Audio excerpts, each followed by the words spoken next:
Bună seara, domnilor și domnilor, bun găsit și în această seară la superba emisiune Sergiu Poliopol Show. Așa după cum v-am spus și aseară, trăim într-o țară nebună în care putem să ne îmbolnăvim în fiecare zi când aflăm câte hoții, câte nemernicii, câte jafuri, câtă mafie instituționalizată conviețuiește la fiecare pas alături de noi.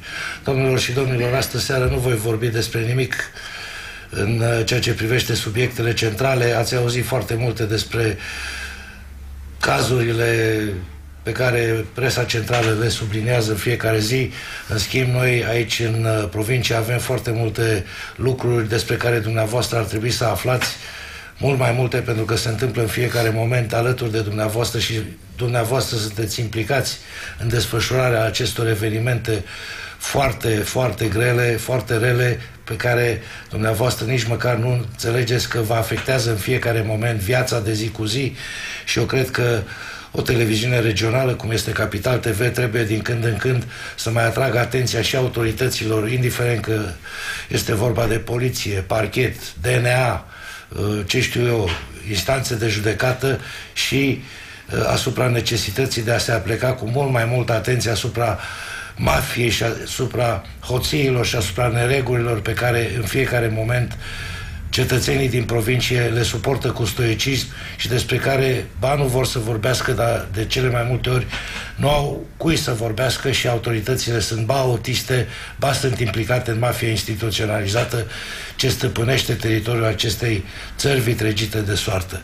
Domnilor și domnilor, așa după cum v-am spus aseară, astăzi vom discuta despre mafia instituționalizată din județul Alba, mafie care a cuprins retrocedările, chiar dacă este vorba despre centrul istoric al județului Alba, al municipiului Alba Iulia, dacă este vorba de Blaj, dacă este vorba de Comuna Jidvei, dacă este vorba de Valea Lungă sau alte comune unde au fost retrocedate foarte multe lucruri ilegal, cel puțin ilegal, dacă nu dirijate de către mafia instituționalizate, din care fac parte primari, șefi de posturi de la comune, parchete, procurori și așa mai departe. Eu vreau să mai spun un singur lucru, doamnelor și domnilor. Emitem de la Petroșani, acolo unde este capitala Văii Jiului, acolo unde s-au petrecut marile și celebrele hoții în legătură cu Struțo Cămila, care se numește Complexul Energetic Hunedoara și despre care am vorbit aseară și care astăzi este în insolvență, dar niciunul dintre minerii care sunt implicați și a căror locuri de muncă sunt periclitate n-au avut curajul să vină la sediul nostru al televiziunii și să spună că vor să ia atitudine împotriva hoțiilor pe care nimeni nu le-a cercetat, hoții petrecute pe bani publici în această companie care acum mai cuprinde 6.000 și ceva de angajați și care în curând își va închide porțile. Și despre mineritul din Valea Jiului vom vorbi doar la capitolul istorie. Iată, doamnelor și domnilor, în această seară Capital TV și emisiunea Sergiu Poliopol Show este în măsură să vă prezinte o atitudine de maximă răspundere civică a unor oameni care astăzi seară sunt în fața dumneavoastră și care au venit din comuna Jidvei și din comuna Valea Lungă, de acolo de unde ani de zile autoritățile și-au bătut joc de drepturile lor, de proprietățile lor, de viața lor, de munca lor și de calitatea lor de oameni. Și acolo unde clanul Necșulescu, format din Necșulescu, Îl Bătrân și Claudiu Necșulescu, continuatorul clanului, fac legea în fiecare zi, care legea este făcută cu ajutorul autorităților locale, legea este făcută cu ajutorul prefecturii, Consiliului Județean, fruntașilor politici ai județului, indiferent de culoarea politică și de perioada în care au fost ei la putere. În această seară îl salut pe Radu Ciobotea, care a venit de la Alba Iulia aici la Petroșani. Bună seara, Radu! Bună seara și bine v-am găsit!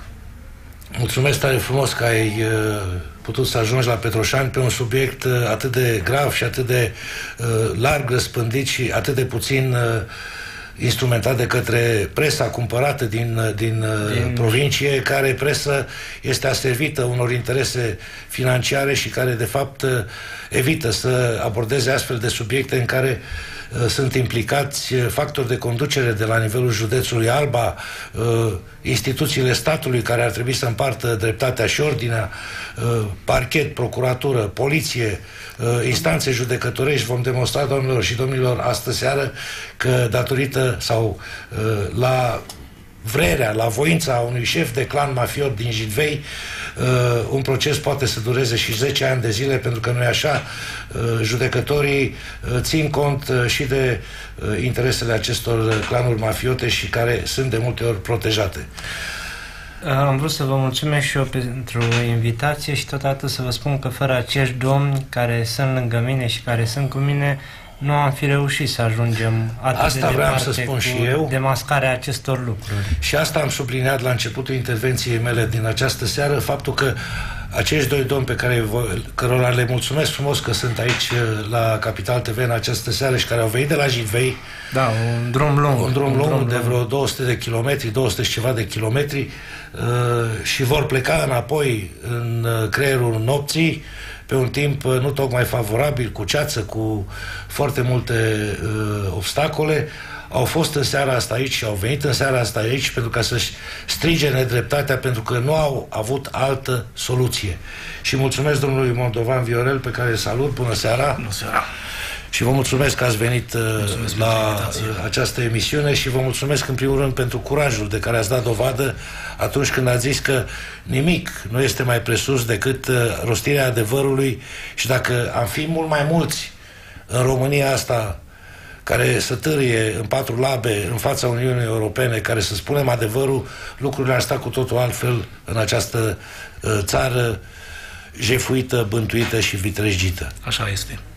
Din păcate, multă lume ar putea să vorbească, dar pentru frică, pentru diferite motive, oamenii tac în continuare, li se ia pământul, li se iau drepturile, moșiile, oamenii tac.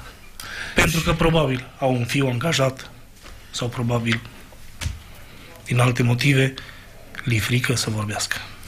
Da, și îl salut și pe domnul Munteanu Ion. Bună seara! Bună seara și mă bucur că ați acceptat să fim în emisiunile dumneavoastră.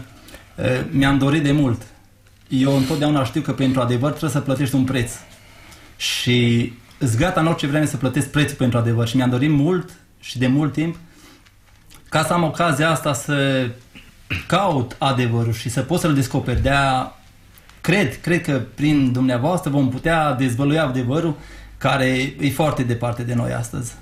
Și eu vă mulțumesc tare frumos pentru că ați făcut acest drum foarte lung de la Jidvei, de acolo din inima Târnavelor până la Petroșani, ca să le arătați și minerilor și celor care umblă în 4 labe pe aici prin Valea Jilului ce înseamnă demnitate și răspundere civică și curaj de a rosti adevărul, indiferent dacă șef de poliție, dacă primar, dacă consilier local, dacă prefecți, dacă, ce știu eu, fruntași de partide politice ar putea fi deranjați de rostirea adevărului pe care dumneavoastră îl susțineți în această seară aici la Capital TV.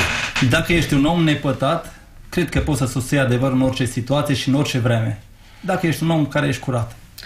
Da. Și de-aia noi am venit aici cu dorința aceasta, pentru că ne vedem foarte loviți în soartă, să zic așa, și vrem din toată inima să adevăr, nimic altceva. Noi am venit la noi câțiva aici la dumneavoastră. Nemulțumiri foarte multe, foarte mulți. Da, sperăm că mai multe voci se vor auzi în curând. Bun, trebuie să le mai spunem telespectatorilor noștri în această seară din județul Alba, de la Jidvei, de la Alba Iulia, ce știu eu, de la Roșia Montană, poate, din celelalte județe unde Capital TV se recepționează de către telespectatorii noștri, că îi așteptăm cu mare drag pe toți cei care au o asemenea atitudine ca și invitații mei din această seară și care ar trebui să fie mult mai mulți, pentru ca lucrurile în România să se îndrepte într-o oarecare măsură și după 26 de ani să vedem și noi cât de cât luminița de la capătul tunelului. Trebuie să vă mai spun, stimați telespectatori, că datorită bunăvoinței administrației postului de televiziune, această emisiune se va întinde pe o durată de oră și 30 de minute. În partea a doua a emisiunii noastre din această seară mai așteaptă 2 cetățeni ai Comunei Jidvei, unul de la Jidvei și o doamnă de la Valea Lungă, care vă vor spune niște lucruri incredibile care se petrec în fața noastră a tuturor în anul de grație 2016, fără ca vreo autoritate să ia vreo măsură. De fapt, nu ar trebui să deranjăm pe nimeni, pe mai mult. Persoanele, abilitatea ar trebui să ia măsuri. Bun, înainte de a trece la lucrurile foarte concrete pe care vi le vom dezvălui în această seară, stimați telespectatori, trebuie să mai spun un lucru foarte important. Cred că atât SRI-ul, cât și componenta binomului, care se numește DNA Alba, cât și parchetul Alba, cât și, ce știu eu, parchetul de pe lângă judecătoria Alba, tribunalul Alba, Curtea de Apel Alba Iulia, mă gândesc și la procurorii de pe la Blaj, de pe acolo, întreaga poliție a județului Alba, cât și polițiile locale de pe acolo din zona respectivă ar trebui să urmărească această emisiune și să lase cârdășia cu mafia din zonă și să aplice legea așa cum ea este stipulată în documentele oficiale și în toate celelalte lucruri la care România s-a angajat. Doar pe hârtie se pare că, și nu în activitățile practice. Din păcate, acest lucru nu se întâmplă. Tocmai asta este motivul pentru care s-a ajuns până aici. Radu, aș vrea să încep cu tine în această seară și să spun așa că eu cunosc zona Alba Iulia foarte bine, am practicat meseria de jurnalist din 1997, 97 acolo și parcă pe vremea aia mafioții ăștia nu erau atât de tupești și nu cumpăraseră și nu făcuseră o legătură indisolubilă între elemente ale instituțiilor statului și acești mafioți care își fac legea singuri acolo în zona respectivă. Parcă lucrurile erau un pic mai cu perdea, parcă altfel se întâmplau lucrurile. Problema este că cum de s-a ajuns aici? Acum instituțiile statului creează mafia. Deci instituțiile statului sunt ramuri ale mafiei. Ramurile, să spun așa, legalizate ale mafiei, care sunt coordonate, bineînțeles, de capii acestei mafii prin bani, prin diferite beneficii, prin pur și simplu darea ciolanului. Exemplu de la Jidvei este unul cât se poate de strigător la cer. Am sesizat eu în nenumerate rânduri organele de stat, am făcut materiale în zonă, sunt subiecte groaznice, deci să începem cu primarul din Jidvei ca să putem lungi. De ce ne mai mirăm când dânsul și-a renovat casa, a cumpărat materiale de construcții de la un depozit din localitate și a ordonat apoi plata datoriilor pe bani publici. Bun, trebuie să spunem că despre acest subiect vom vorbi în partea a doua ediției noastre în această seară, când va fi prezent în platou domnul Moldovan Daniel, care este consilier local. Muntean Daniel, scuzați-mă, și care are documentele care atestă fără putință de tăgadă această realitate pe care tu ai descris-o acolo. Adică primarul Alin Trif din comuna Jidvei și-a renovat casa cu materiale cumpărate de la o societate comercială din Jidvei care distribuie materiale de construcții și care a vrut să plătească acele facturi. Domnul Poliopol, mai grav, le-a plătit. Dacă administratorul societății nu era un om conștient, putea fi acuzat de alte probleme. Nu știu, asta o discutăm în partea a doua, dar vreau ca să spunem doar despre acest subiect că din banii publici ai primăriei Jidvei, primarul a fost în stare și a fost capabil să-l ducă mintea să-și plătească materialele de construcții pe care le-a folosit la renovarea casei proprietate privată. Deci primarul din Jidvei, probabil adjunctul mafiei de acolo, crede că banii publici din comuna Jidvei, banii primăriei Jidvei sunt banii lui personali și el își plătește renovarea casei din banii lui personali. Despre asta e vorba, nu? Vă dați seama, nu s-a sesizat niciun organ de control până în acest moment. Bun, acum problema acestor domni care se află aici de față este una, aș putea zice, și mai gravă. Una care ține, în primul rând, de istoria noastră ca și nație, de dreptul de proprietate, adică de un articol al Constituției României care nu le este respectat acestor oameni, dreptul de proprietate. Eu aș începe cu domnul Munteanu Ion, pentru că povestea lui mi s-a părut extraordinară și semnificativă pentru modul în care funcționează mafia. Știi, toate posturile de televiziune centrale, mai ales alea de știri, breaking news de dimineață până seara, Alin Cocoș, nu știu care primar, cu tare, retrocedări ilegale, Prințul Paul vrea să ăsta, Remus Truică vrea să nu știu ce, dar nimeni nu se apleacă asupra acestor cazuri de o gravitate extraordinară și aș vrea, domnule, să vă rog să povestiți dumneavoastră povestea, pentru că mi s-a părut extraordinară. De la început, așa. Este vorba despre o suprafață de teren minuscul în comparație cu ce au dânsii.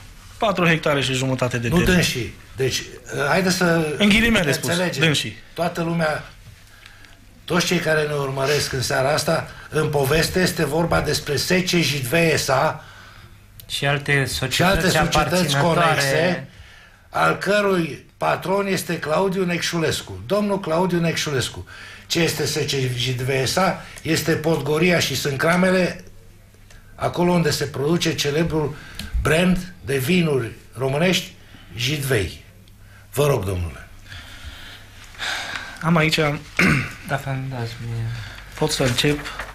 Kraus Martin. Arate la telespectatori actul. Kraus Martin este un proprietar împroprietărit în reforma agrară de dr. Petru Groza.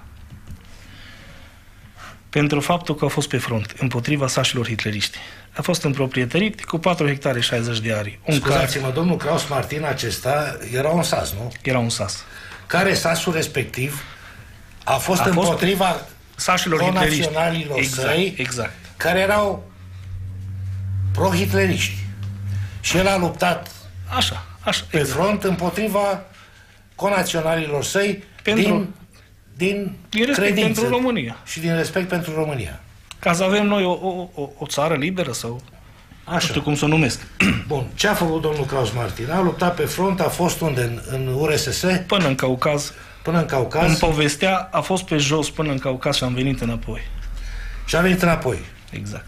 O scăpat. Statul democrat românesc i-a recunoscut... Prin dr. Petru Groza i-a recunoscut drepturile și i-a dat... Nu drepturile, contribuția și atitudinea pe care a avut. Da, păi până la urmă e un drept pe care l-a meritat el, datorită faptului că a fost... O recompensă, o răsplată. Exact. Pentru modul în care a judecat el atunci evenimentele. L-am proprietărit. Guvernul democrat Petru Groza, recunoscând drepturile acestora, l-a împroprietărit pe domnul Kraus Martin cu o suprafață de teren de 4 hectare 60. 4,6 hectare în comuna Jidvei. Exact. Până aici e ok. Exact. Vă rog, continuați. Cu această suprafață de teren, în 1945, intră în CAP-ul. O arătat-o la cameră. Menționez că în anul 54, când s-a înființat CAP-ul, am intrat în CAP cu toată suprafața, fiind membru cooperator până la pensionare. Deci Kraus Martin, înființându-se la Jidvei, Cooperativa Agricolă de Producție, domnul Kraus Martin, proprietar a celor 4,6 hectare de teren, ca urmare a activităților sale din timpul celui de-al doilea război mondial, a intrat în CAP. Da. Mai departe. Iasă din CAP la data pensionării, iar cu suprafața de teren, bineînțeles, i s-a extras suprafața de teren de sub casă și curte. Și au rămas 4 hectare 42 de ari. Cu această suprafață intră în IAS Jidvei ca acționar. Și este trecut la anexa 2A. Avem aici o adeverință. Da, Radu. Stimați telespectatori, noi despre tot ce vorbim aici și domnii aceștia de față, despre tot ce vorbesc doar ca urmare a posesiei unor acte doveditoare. Bun, vă rog.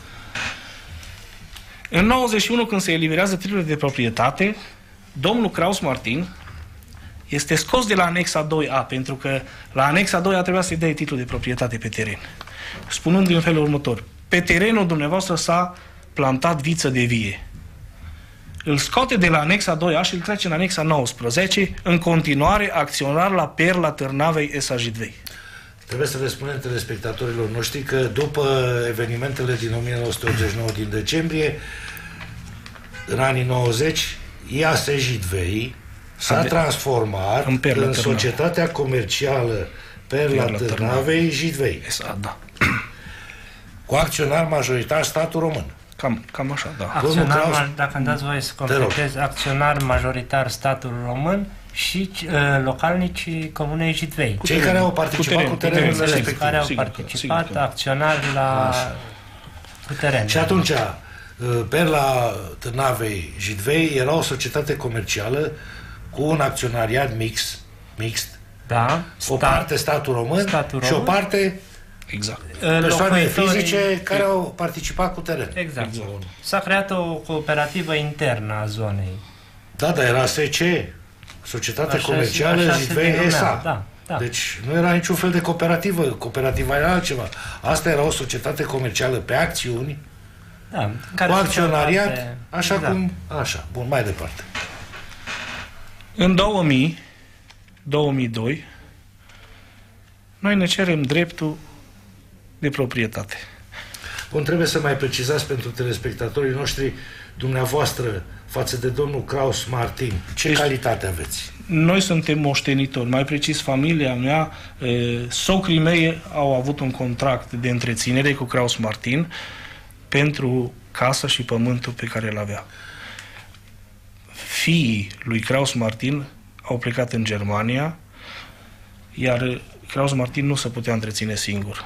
Bun. Drept urmare s-a predat la familie. E ceva normal. La socrii mei au făcut un contract de întreținere.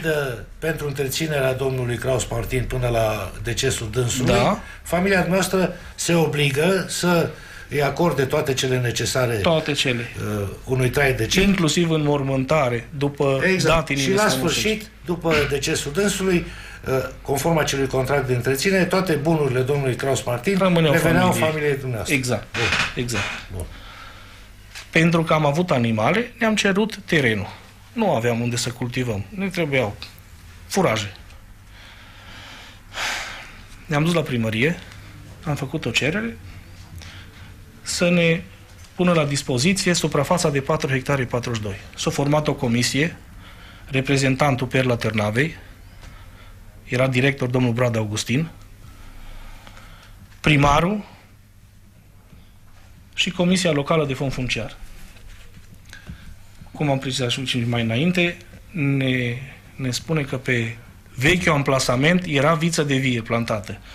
Dar dumneavoastră n-ați solicitat exact în vechiul amplasament să vă dea. Deși am căzut de comun acord cu ei să ne pună în posesie pe terenul ADS-ului. Atunci s-a făcut o predare de la ADS către primării în 2003. Tot terenul din agențiile... Administrația domeniilor statului, din agențiile domeniilor statului s-a predat pământul către primării fără protocole de preluare și predare. Trebuiau puși în posesie vechii proprietari. Noi am fost unul dintre ei. Am fost pus în posesie pe terenul ADS-ului, cu o suprafață de 442 hectare, teren arabil. Ni s-a întocmit schița de punere în posesie, o am aici, să vă arăt. Ni s-a întocmit procesul verbal.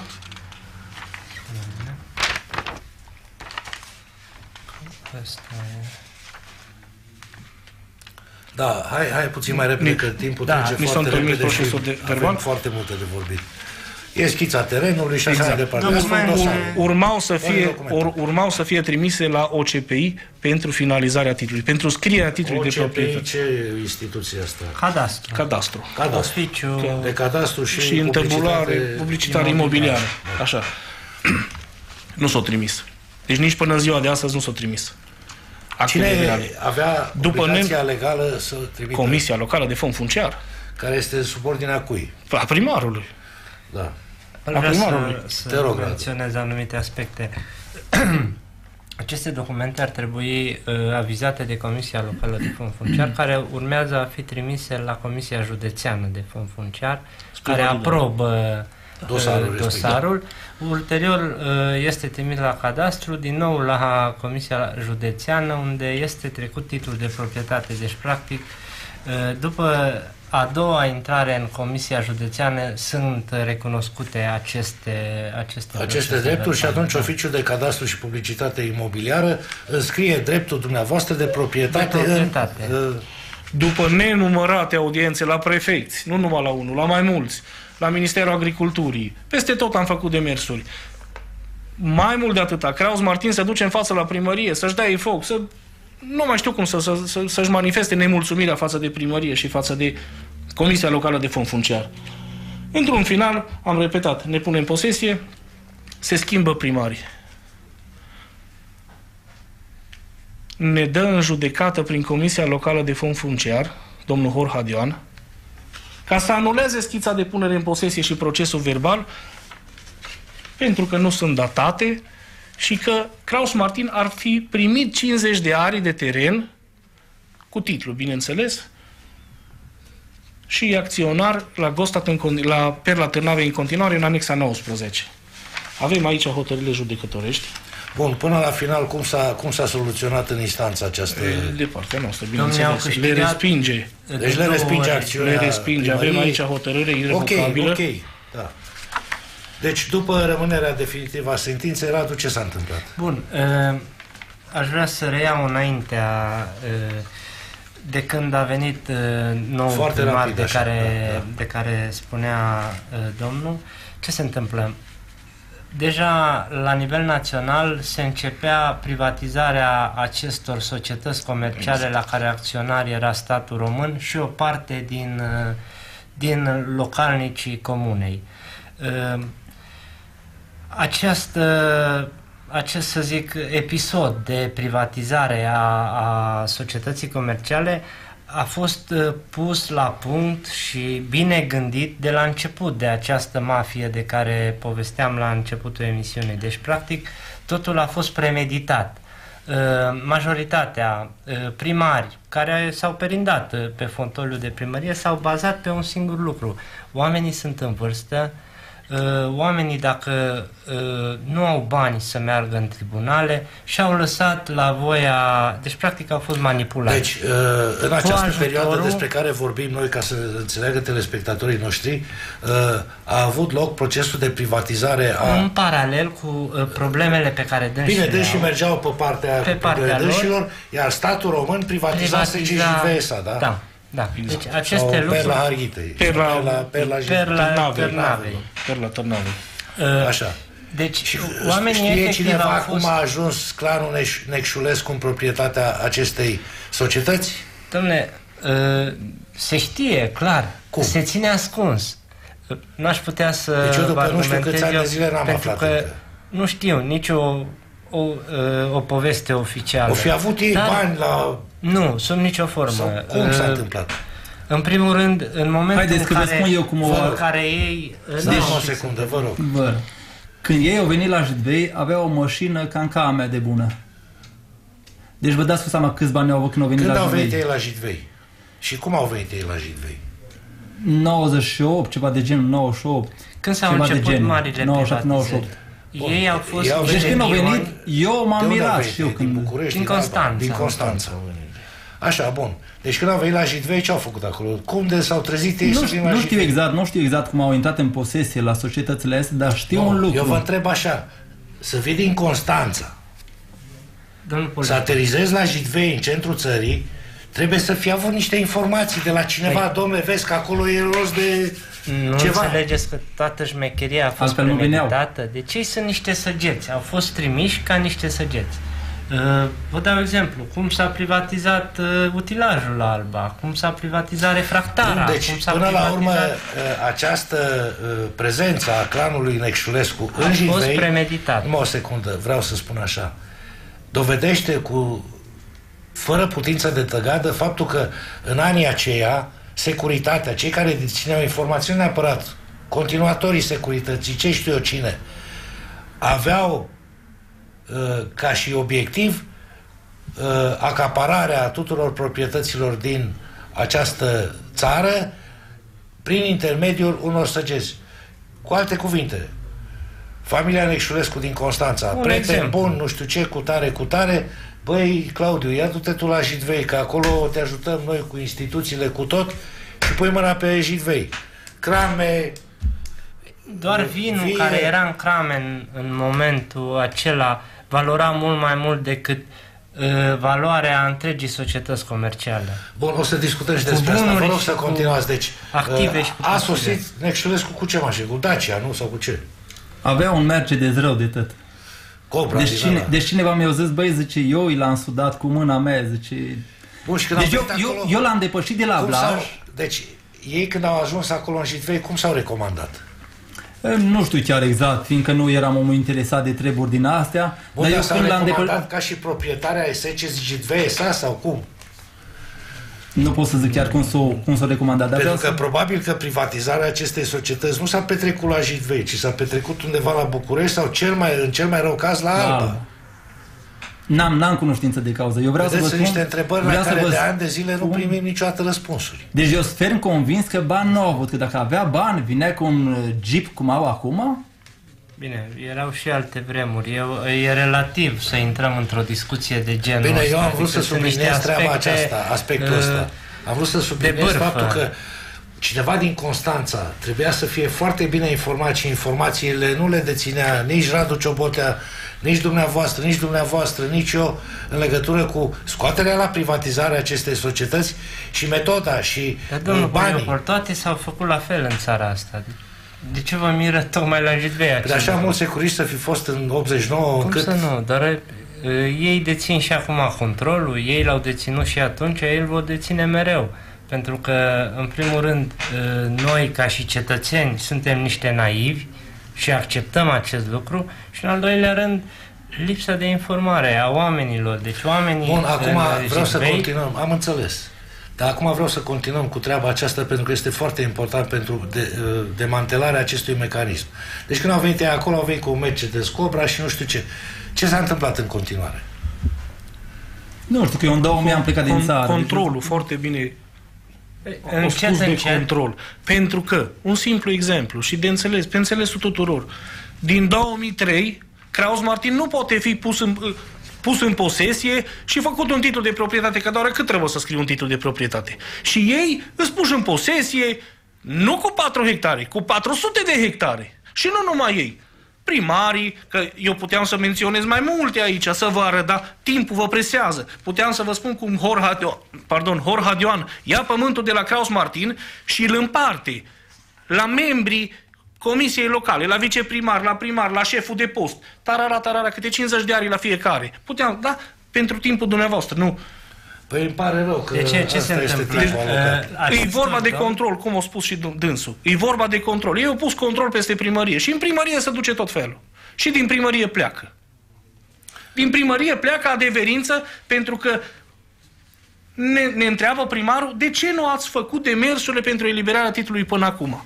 Nu am făcut. Nu a vrut niciun primar să ne facă titlul de proprietate și noi am stat liniștiți. Noi din 2006 declarăm terenul la Apia, noi îl muncim, îl lucrăm și așa mai departe. Nu ne-a deranjat nimeni. În primăvara asta, de la Apia ne sună și spune: vi s-a înroșit suprafața de teren care ați declarat-o. Păi de ce, doamnă?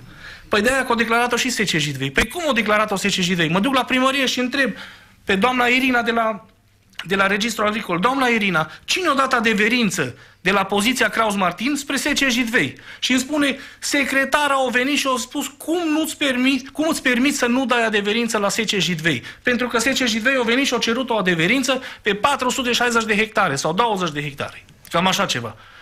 Nu, fără centralizator, fără absolut niciun document. Au venit și au cerut o adeverință. Și ceva de hectare au fost incluși și terenul. Exact, acolo intra și palma noastră de pământ. Pentru că era din terenul ODS-ului și intra acolo. Fără niciun act, fără nimic. Fără nimic, dom'le.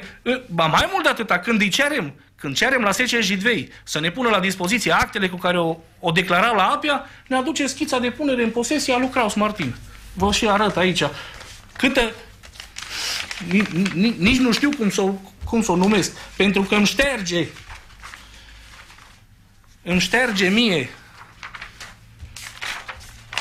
numele de Krauss-Martin, îl duce așa cu imprimanta să se șteargă de tot și mi-l pune la dispoziție. Uitați, ce îmi pune la dispoziție SC Jitvei SRL, deci în bază la ce declară ei terenul la Apia. Se vede frumos Krauss-Martin, se vede ADS-ul bun de pus în posesie și ăsta e document... Și ăsta este documentul Jitveiului. Da, ăsta mi l-a pus Jitveiul la dispoziție mie. Deci așa ceva... Arată și originalul. Și după te rog să arăți și originalul. Acesta este originalul. Deci așa ceva... Deci asta pune la... Deci asta îmi pune 10 jivei la dispoziție. Acceptă, Da. fără nicio problemă. Da. Și mai mult, acceptă Apia Blaj, acceptă Apia Alba Iulia. Până în momentul când am sunat la București, am făcut fotografii, pentru că dincolo de noi, parcela care e declarată de ei cu viță de vie, era nici măcar arată. Erau burienile cât mine de mari. Și am făcut fotografii și am trimis la Apia la București. Permiteți, ce se întâmplă la Jidvei în cazul domnului? Sece Jidvei a declarat pentru obținerea unor fonduri, atât europene cât și de la Apia, o suprafață de teren. Cu ajutorul primarului, angajaților primăriei. Mafie instituționalizate. Hai să fim ce s-a întâmplat punctuali. acolo e clar abuz în servici și fals în documente oficiale, abuz în oficiale. servici. Deci ei au declarat o suprafață pentru a obține niște bani europeni, luând proprietăți abuziv, scriptic, proprietatea domnului Muntean, proprietatea noastră, proprietatea mea, proprietatea altuia și au creat un întreg. Au creat un întreg. Spunând că Sece Jidvei deține suprafețele astea. Bineînțeles, autoritățile locale au închis ochii. Exact ce vă spuneam, ce se întâmplă la Jidvei, o mână spară pe alta și ambele fac șmecherii. Am înțeles, dar domnule, autoritățile alea locale, nu fi existat pe acolo niciunul cu coloană vertebrală, integru. Toți au fost mânjiți. Da. Deci domnul Sergiu, obținuți din vânzarea cramei sau cum. Domnul Sergiu, dacă se găsește vreunul cu coloană, Ce se întâmplă cu el? îl trimite la munte, domnule. Cum îl trimite la munte? Așa de mare influența Detașează. și e așa de cuminței și de supuși lor că vine și spargeți casa și nu face nimeni caz. Nimeni nu face caz din autorități. Adică cum? Dar dacă un om merge să adune struguri după culesul strugului, deci s-o termina culesul și merge un om, îl ia și îi face dosar. Penal. Face dosar penal pentru Deci îi fals. face pentru dosar, furt. da, deci eu am vorbit cu persoane la care au spus, am fost după cules, m-au acățat. Dar pe și terenul meu, dacă mă uit pe terenul meu ăla de nu știu câte hectare, 3 hectare, 1 hectar. N-ai voie că sunt bariere, domnul Sergiu. Deci sunt bariere, Păi nu cum a poți să pus intre. mafia? Spun că drumurile sunt particulare. Deci pe mine personal m-a oprit. Domnul director Mărginean m-a oprit. Mafioții ăștia au auzit de drept de servitute, au auzit de termenul acesta. Adică, domnule, dacă am o proprietate acolo și drumul acela este drum privat, ăla care deține drumul are obligația legală să-mi dea voie să mă la terenul meu acolo. Sunt conștienți de dreptul ăsta, dar nu fac caz. Domnul Sergiu, Vă rog. pe drumul forestier, menționez, pe drumul forestier, o pus barieră și eu personal am agățat-o după tractor și am smuls-o din beton afară. Și cum așa pus barieră? Așa, domnule, să nu mergem că e proprietate privată. Și de o parte a drumului este viță de vie și de o parte a drumului, dar în fund e pădurea și pășunea comunală. Și am spus, dacă mă prinzi în vie, pot să mă arestez. Stau să mă legi. Deci Dar după mine trebuie să mă las să merg în pădure. Dar de ce n-au făcut gard pe drum, așa, pe lângă drum? Păi costă prea mult, domnule. O barieră e mai simplu. Pune o barieră din țavă în beton și gata. Bun.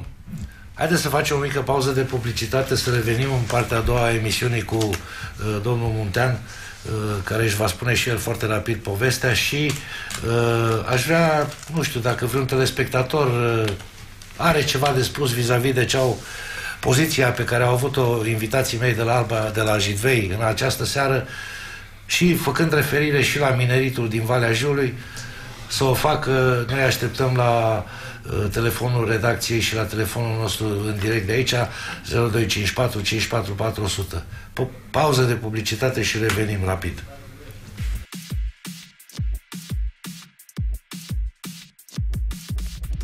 Complex Cheops din Petroșani, singurul loc din Valea Jiului unde poți petrece timpul liber împreună cu familia ta. Ia masa la restaurant unde îți putem servi specialități culinare, iar în același timp cei mici pot petrece clipe minunate pe corabia piraților. Seriile pot fi de neuitat alături de DJ renumiți în Club Cheops. Totodată, linia de autoservire vă oferă mâncăruri pe alese. Vă invităm să vă petreceți timpul liber la patinoarul din cadrul complexului. Cheops. Vino și tu! Autoservice Petroșani cu vechime în Valea Jiului oferă clienților servicii complete și de calitate. Totodată, unitatea vă stă la dispoziție cu o gamă largă de piese auto. Autoservice Petroșani execută inspecții tehnice periodice pentru autovehicule până la 3,5 tone, microbuze, rulote și autoturisme 4x4, remorci cu sau fără frână. Suntem singurii din Valea Jiului autorizați să asigure inspecția tehnică pentru motociclete și motorete. Ne găsiți în zona Livezeni, vis-a-vis de stația Petrom, zilnic între orele 8 și 16. Autoservice Petroșani, siguranța mașinii tale. Jiul Exchange SRL, casă de schimb valutar și amanet, vă oferă cel mai bun curs din oraș și cel mai mic comision din Valea Jiului. Comisionul este de doar 0,25%,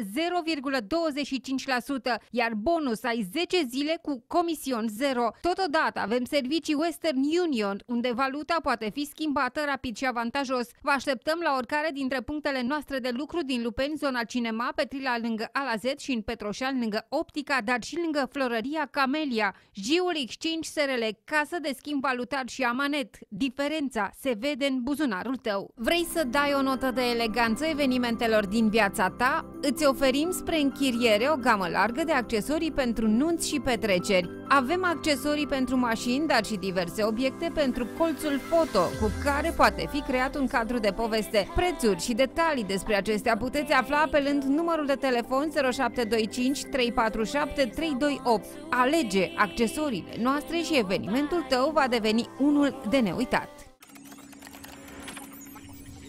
Am trecut cel mai rapid net de la UPC prin cel mai bun modem Wi-Fi pe care l-ai văzut. ConnectBox de la UPC, cea mai bună experiență Wi-Fi din România. Viteze de 500 de mega, oriunde în casa ta. Vino acum în magazinele noastre sau online. Pentru o viață sănătoasă, faceți mișcare cel puțin 30 de minute în fiecare zi.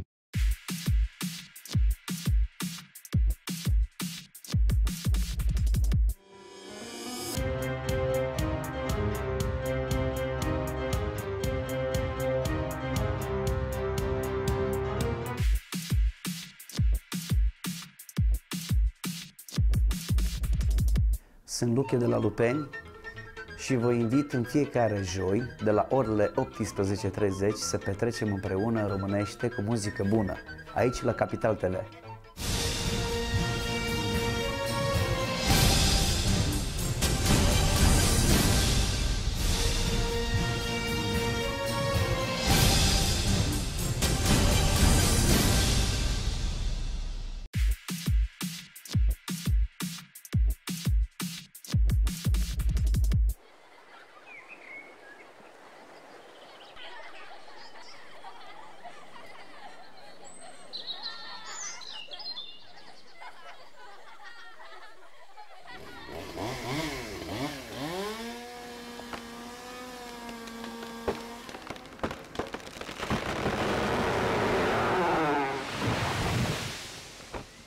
Radarul pădurilor va stopa defrișările ilegale. Informează-te www.apepăduri.gov.ro.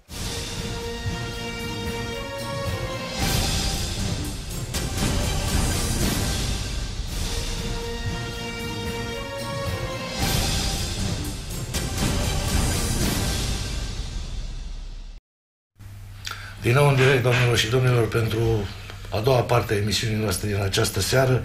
Se pare că tema pe care am pus-o în discuție în această seară a stârnit un interes foarte mare în județul Alba. Foarte mulți telespectatori ne sună pe Radu, încearcă să ne critique, alții ne laudă. Noi o să mergem mai departe cu dezvăluirile. Vă rog, domnule, ați rămas dator cu explicație. Ați plecat din țară. Când v-ați întors în țară, ce ați găsit? Când m-am întors în țară, deci eu totdeauna mi-au plăcut animalele. Deci am fost fermier de copilandru, așa, și când m-am întors în țară, am vrut să-mi iau din nou animale. M-am dus la primarul, era domnul Neameș Nicolae primar și i-am spus, domnule, uite, vreau să-mi iau animale. Nu este pășune. Pășuna e dată în chirie și ce e dată până în 2012. Când se termină contractele, facem alte contracte și de atunci azi iei animale. Bine, între timp eu am avut ceva animale, mi-am fost cumpărat, am mai avut și rămasă la un frate de-a meu din timp. După ce am plecat, înainte de a pleca în Spania, le-am lăsat la el. Și a venit perioada de 2013, 2012, s-o schimbat primarii, În fine, în 2013 s-au expirat contractele. Deci acest primar Alin Trif era primar atunci, nu? Despre care vorbim. Nu. Nu era. Cine era înainte? Domnul Neamț Nicolae. Așa, bun. În 2012 a fost ales domnul primar Alin Trif și în 2013 s-au făcut contractele pe pășuni. S-au făcut contracte de închiriere pe 10 ani de zile. Așa. În 2013 îmi spune primarul, zice, băi Nelu, zice... Deci vă spune Alin Trif ăsta. Exact. Deci, zice, să-ți faci contract, să-ți faci asociație de crescători de animale, că zice, trebuie să dăm pășunea pe asociație. Bun, de acord. Repede am făcut demersurile cu contabilul, nu știu ce, am cheltuit câțiva bănuți și am făcut asociație. După aia o zice, nu-i mai problemă, zice, putem da și pe asociație și pe persoană fizică. Dizolvă asociația, schimbă contractul? Nu. Deci, o dat la persoanele care la restul de fermieri o dat pe persoană fizică și mie și la un frate de-a meu care am fost membri în asociație, ne-o dat pe asociație. Așa. Că dacă am făcut asociație, luăm pe asociație. Așa, mai departe. Așa. În 2014, la urechea mea îți vine zvonul că mi-a dat pășune, o parte din pășune, 12 hectare. Fiind prieten cu el, că suntem prieteni amândoi. Cu primarul ăsta? Sigur că da. Prieteni și vecini și suntem și deodată. Ferește-ne, Doamne, de prieteni, că de dușmani ne apărăm singuri. Întotdeauna a fost așa. Sau cel puțin. Ziceți mai departe. În 2014, când au ajuns zvonul la urechea mea, m-am dus la el și am zis, domn primar, uite, care e problema? Uite ce mă aud. Nu, mă, vezi de treabă, mă, da de la tine, mă, cum, mă, dar nici povești, mă. Nu cumva că zic în campanie, asta am bătut, că de-aia a ieșit primar. A ieșit primar că celălalt a dat pășunile și zic, acum, zic, tu ai ieșit că ai zis că o palmă de pământ nu dai la Sece Jidvei. Nici povești. Deci pentru tine orice așa ceva eu nu fac. Zic, uite, eu vreau să-mi montez acolo o fermă. Să-mi fac un saivan, să-mi fac niște treburi, să-mi dea de post o căsuță la cioban, nu știu ce. Du-te și fă tot ce vrei. 10 ani nu te deranjează nimeni. În 2015 mă sună de la Apia, zice, domnul Muntean, doamna Viorica German de la Apia Alba, domnul Muntean zice, să faceți de așa natură că zice să modificați contractul, că zice nu mai puteți depune la Apia pentru ajutorul de subvenție numai pe persoană fizică. Deci deținătorii de animale. Zic, nicio problemă, doamnă, că zic, mă de la primărie, discut și după aia revin cu telefonul. M-am dus la primărie, le-am spus, imediat a fost de acord. Am modificat și mi-a făcut contract în continuare, deci la celălalt. Deci s-a încheiat în 10, a început celălalt în 10, tot pe perioada respectivă până să se împlinească 10 ani. Și când mă duc la Apia, îmi spune de la Apia, zice, o parte din teren, zice, e declarat. Eu am zis, de cine e declarat? Păi zice, de Sece Jidvei. Păi zic, cum e de declarat de Sece Jidvei când eu am avut contract de 2 ani de zile pe o perioadă de 10 ani, știți bine? Și zic, cum l-ați primit acolo? Păi zice, știi, au venit mai repede și... Am sunat de acolo din birou de la doamna, pe domnul directorul Cucură Marin, de la Sece Jidvei, și l-am întrebat, domnule, zic, uite, zic, că sunt aici la Apia. Zic, o parte din pășuna mea e declarată de dumneavoastră. Cum? Păi zice, avem CF pe el. Zic, niciun fel de problemă. Zic, dimineață, la ce oră ne întâlnim la primărie? Eu cu actele mele care le-am de închiriere, dumneavoastră cu actele dumneavoastră. Zice, la 8:30. Îl anunț și pe primarul, zice, de acord, ne întâlnim la primărie. 2 zile am stat în față la primărie și nu au venit. Bun, dar trebuie să precizăm următorul aspect. Acea pășune care era în dispută acolo între dumneavoastră și Sece Jidvei ăsta, era pășunea aparținătoare Comunei Jidvei. Comunei Jidvei. Deci nu era a Sece Jidvei sau a vreunei persoane fizice. A Comunei Jidvei. Și acolo unde despre terenul cu care îi pricina, deci acolo a fost pădure de schini. Deci a fost foarte, foarte plină de schini, de spini. Așa, de spini. L-am curățat, n-am putut să-l bag nici la Apia, deci eu trebuie să-l curăț, să-l fac, să pot să-l depun pentru subvenție, că bun, dacă nu-i bun de pășunat, nu se poate. 30 v-ați întâlnit? M-am dus la primărie, m-am întâlnit cu domn primar, m-au primit bine, am stat la primărie până la ora 1. La ora 1 am plecat, mi-a fost foame, m-am să mânc. N-am plecat eu bine, la 5 minute mă sună cineva. Am lăsat și eu pe cineva acolo să... Scuzați-mă că vă întrerup, avem de la Jidvei pe domnul Relu. Bună seara, domnul Relu. Bună seara. Bună seara. Bună seara, domnul Relu. Ce ne puteți spune? Vreau să, în primul rând, aș vrea să îl salut pe domnul Radu. Bună seara. Bună seara. Pentru că a fost alături de mine când eram consilier și am făcut un meeting la Jidvei cu caprele și cu oile. Se poate vedea pe realitatea în ziua de astăzi. Bun, vă rog frumos, și în legătură cu ascultați-mă cum a venit ascultați-mă un pic, vă rog, la telefon.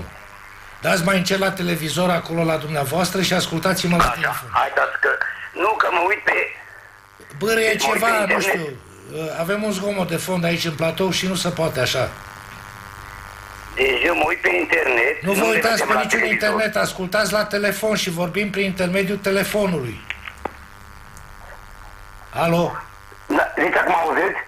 Acum vă aud ceva mai bine. Deci vă rog să-mi răspundeți la întrebări. Mulțumesc pentru faptul că pe domnul Radu Ciobotea l-ați evidențiat în această seară. Domnul Radu Ciobotea este un vechi jurnalist de 20 de ani de zile care nu s-a lăsat mânjit de către mafia din județul Alba și iată, acum în seara aceasta este prezent la noi aici la Capital TV, este colegul nostru și susține cu tărie tot ceea ce afirmați și dumneavoastră și invitații noștri din platou. Deci, vă rog frumos să-mi spuneți așa, vă amintiți despre perioada în care clanul Necșulescu a aterizat în comuna Jidvei? Ce vă amintiți de acea perioadă? Deci, domnule, eram șef de brutărie la brutăria Jidvei. Domnul Liviu Claudiu, a venit într-adevăr domnul Liviu Necșulescu, pardon. A venit la Jidvei și într-adevăr avea un Mercedes. Aia o știm, dar dacă aveți ceva detalii. Și dormea, deci asta vreau să vă spun eu, dormea în gară la Jidvei și eu îi dădeam, domnule, pâine de acolo din brutărie, domnule. Bun, dar cunoașteți detalii în legătură cu modul în care au achiziționat... Prima dată când a venit, s-a ocupat de comercializare de la SCP la Târnavei, cu viței, junci, nu știu ce pe acolo. Deci vedeam eu în gară de acolo, brutăria fiind amplasată în apropierea gării. Ce mai știu eu? Așa, printre care, lucrând acolo, cum au luat aici la Jidvei trebuie făcut, domnule, nu un serial. Aici trebuie făcut o telenovelă, domnule. Păi haideți să facem cumva ca firul roșu să-l deschideți dumneavoastră, rapid, așa. Păi, domnule, îl deschid rapid. Eu sunt multe cazuri, am făcut 2 greve la Jidvei. Am dat de nu știu dacă aveți nevoie emisiuni ca să faceți într-un an. Cu dosare, cu tot, cu preluări ilegale. Am trebuit să dau la domnul Bradu, că n-am avut unde să mă pui în posese. Deci, i-am vrut ce vreau să spui, să-l laud pe domnul Radu și să-i mulțumesc că are o coloană și la mine ușa deschisă oricând mă cunoaște. Și restul, apropo de chestia, cum a venit domnul Claudiu, pe domnul Claudiu n-am cunoscut, pe domnul Liviu. Așa. Deci prima dată când a venit s-a ocupat de viței, domnule. Noi am pierdut. Eu am o sentință definitivă, domnule, din 2000. Definitivă irrevocabilă, cu daune combinatorii de 100.000 de lei pe zi, unde au luat foamea, cum zice la noi la Jidvei, foamea, domnule. Ne-am muncit acolo. Și ne-au preluat și în ziua de astăzi nu ne-am văzut banii, domnule. Copilul meu, nevastă mea nu lua concediu de maternitate și băiatul meu are 18 ani, domnule. Deci aici, dacă vrea să faceți emisiune, ce vreau? Bun, vedem noi cum facem. Dumneavoastră, povestiți-ne din ceea ce știți, toate mizerile, toate măgăriile pe care acest clan l-a produs acolo la Jidvei în dauna locuitorilor satului, comunei. Domnule dragă, eu vreau să viu să le dau actele omului ăsta, că îmi place de domnul Radu, că văd că îi bea cu colonel dinainte. Eu îi dau marfă de dumneavoastră, nu sunteți în stare să face emisiuni. Bun, am înțeles. Eu vă mulțumesc tare frumos pentru faptul că o să-i dați domnului Radu. O seară bună vă doresc. Da, domnul Relu spune că a fost acolo. Radu, felicitări. Am fost în nenumărate rânduri. Acolo, probabil oamenii nu știu cu ce să înceapă. Oamenii... O să-i ajutăm noi. Sunt prea multe... Bun, dar eu în final, așa că trebuie să facem rapid o pauză de publicitate, eu vreau să întreb așa, în final, și pe tine și pe dumneavoastră și pe dumneavoastră. Dom'le, sunt prea multe. Nu știu oamenii cu ce să înceapă. Întrebarea mea este, autoritățile statului, ce au făcut în acești ani, în toți acești ani? Nimic. i-a ajutat pe familia Necșulescu să se dezvolte. Domnul Sergiu, deci eu înainte să fac orice demers, am ținut neapărat să discut cu foștii primari din perioada 2004 încoace și cu actualul primar. Și am discutat, nu puțin, și am întrebat, zic, recunoașteți că acolo la primărie sunt mari nelegiuri și multe nereguli. Toți trei recunosc, e foarte interesant, dar niciunul de vină. Exact. Deci toți trei recunosc și niciunul de vină. Domnul primar îmi spune mie, deci domnul primar îmi spune mie, zice, n-am dat o palmă de teren. Vă rog frumos, deci aici s-au dat 37 de hectare în 2014. Deci numai de acolo la care am reușit eu să intru în posesie. Deci titlul de proprietate SC Jidvei, da? Da, e titlul de proprietate 430 de hectare în care nu are nici un vecin, nu există un drum undeva, o vecinătate, ceva, pe 430 de hectare nimic nu există. Pășunea comunală de la Jidvei, pășunea comunală a fost luată în proporție de 85%. Și trecută în proprietatea SC Jidvei, pe care este viță de vie. Ar vrea să fiu mai tehnic un pic, dacă îmi permiteți. Cum funcționează? De ce autoritățile nu fac nimic? De ce domnul Muntean spune că niciun primar nu este de vină? Într-adevăr, niciun organ al statului nu e de vină pentru că ei lucrează împreună. De ce lucrează împreună? Deci, o mână spală pe alta și amândouă fac șmecherii. Am zis... Ce se întâmplă? Cum funcționează în general acest lucru? Exemplu, deci acum demantelăm mecanismul. Negru pe alb. Se eliberează unui eventual, să zicem, potențial vânzător de la primărie o scurtă adeverință, o să fiu toată scurt. Domnul Moldovan, care este... prieten cu... Mă rog, de la primărie îi se eliberează o adeverință prin care se spune că o anumită suprafață de teren este disponibilă. Pentru a fi vândută, aparține pe titlul de proprietate domnului Moldovan. Bun. Între cumpărător și vânzător se face un antecontract. Deci, mă repet și o să mă repet până la finalul emisiunii, totul este premeditat. Se merge...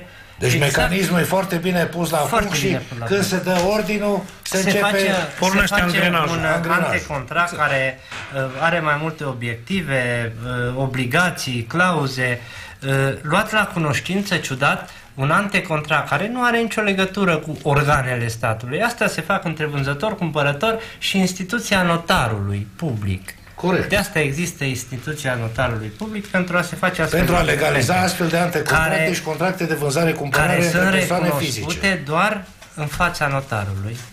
Dar doar semnate de notar sunt cunoscute. Sunt recunoscute. Deci dacă notarul nu semnează, înseamnă că acest act nu este valabil. Nu este valabil. Și nu este opozabil în justiție este părților. O promisiune pusă adusă în bază legală de către această instituție a notarului public. Bun, la Jidvei, pentru a induce în eroare pe oameni, deci pur și simplu doar pentru atât, pentru a induce în eroare, se ia la cunoștință acest antecontract de către primăria comunei Jidvei, Valea Lungă, în cazul acesta Valea Lungă. După care primăria comunei Valea Lungă trimite mai departe la prefectura Alba Iulia, prefectura județului Alba, îmi cer scuze, care ia și ea la cunoștință adică recunoaște acest antecontract. De acest antecontract. Care nu are nicio valoare. Ce face prefectura cu el? De ce pune ștampila prefectura? Nu am înțeles. Sincer, nu am înțeles, dar tind să cred că pentru același lucru de a-i aduce în eroare pe oameni. Deci efectiv îi duce în eroare. Omul țăranul din Jidvei când vede instituția prefectului, domnule, asta este. Da. Sau se transmite mai departe semnalul că acest document trece. Dacă mă înțelegeți. Are roșu. Bun, și care e finalitatea? Finalitatea este trece printr-o transmisia comisie. în proprietatea SC Jidvei.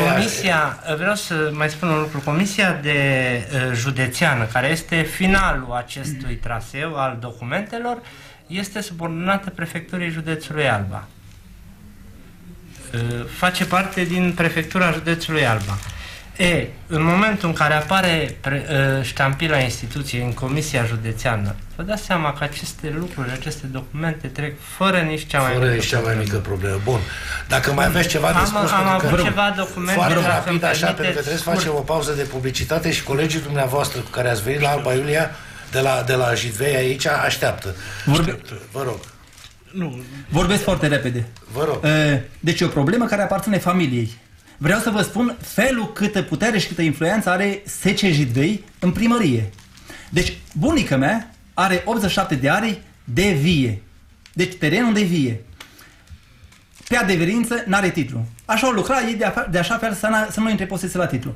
Și astăzi i-o dat aici, teren, mâine, nu știu unde, și eu m-am dat așa. Și de 2 ani de zile i-a spus, nu, la noi nu mai figurați cu teren. Mergeți la primărie. Se duce la primărie și doamna secretară, care e foarte amabilă cu oamenii, îi spune frumos la unchiul meu, zice, păi zice, terenul tău, zice, îi vândut la SC. Păi zice bunica, dar cum îi vândut la SC? Păi zice, la SC Jidvei. SC Jidvei. Scuzați. Zice, cum îi vândut? Vreo altă societate comercială mafiotă în zonă? Nu, dar dacă vorbești cu un director de-a lor, zice, sunt director la SC. Nu vă supărați. Se știe. 6 județe ne urmăresc și cei din Cara-Severin sau din Gorj nu prea cunosc limbajul local de acolo. Și unchiul meu o întreabă pe doamna secretară, zice, cum, zice, îi vândut pământul nostru la... Păi ce, cine l-a vândut? Păi ce, Munteana Ana. Păi când l-a vândut? În 2005. Păi ce, mama e moartă din 96, din 1996. Cum l-a vândut în 2005? La care doamna secretară și adună așa actele și zice, păi zice, du-te sus la SC Jidvei, la cramă și zice, vezi ce faci. Bun. Alo, instituțiile statului. Domnul acesta vorbește despre un fals în acte publice, clar, evident. Un om mort, o persoană decedată, vinde un teren la nu știu câți ani după deces. Acest contract de vânzare-cumpărare este oficial, legal, în baza căruia SC Jidvei s-a ales cu acel teren. Deci nu numai generica lui Traian Băsescu vinde un contract sau intră în posesia unui teren prin vânzarea de către o femeie decedată la respectiva dată, mai sunt și alte cazuri similare și în teritoriu. Alo, instituțiile statului, treziți-vă. Alo, instituțiile, un secretar, o secretară, mai bine zis, dă un ordin ca din registru agricol să se dea o adeverință de la Kraus, de la Muntean, de la cutare pentru SC Jidvei. De ce? Întrebăm noi, de ce? Organele abilitate, de ce se poate da așa ceva și femeia asta nu-i pedepsită sau nu-i luată la răspundere? Radu, ai vreo explicație? Acești oameni conduc instituțiile din zonă. Deci ei au un ordin, sunt pionii mafiei. Executanțile, da. O spun fără nicio părere de rău. Primăria Comunei Jidvei, Primăria Valea Lungă și tot ce este pe Valea Secașelor în zonă, pentru că acolo mai sunt și alte localități, sunt subordonate acestei societăți comerciale. Sub pretextul, pentru că dacă încerci să stai de vorbă cu un reprezentant al societății comerciale, o să ți se spună ceva de genul anticip. Dăm atâtea locuri de muncă, avem atâtea locuri de muncă. Da. Îi mânjește pe oameni, îi mânjește pe oameni cu pâine, ajutoare sociale. Zona e o zonă foarte săracă. Dați-mi voie să mai deschid un subiect. Ce face primăria? Zona e o zonă foarte săracă.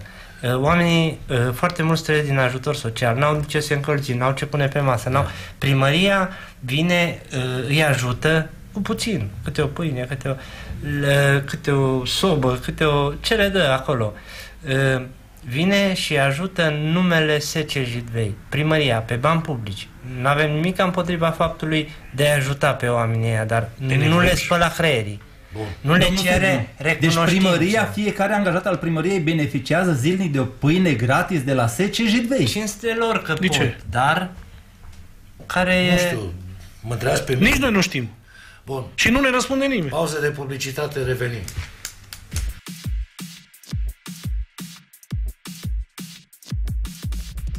Complex Cheops din Petroșani, singurul loc din Valea Jiului unde poți petrece timpul liber împreună cu familia ta. Ia masa la restaurant unde îți putem servi specialități culinare, iar în același timp cei mici pot petrece clipe minunate pe corabia piraților.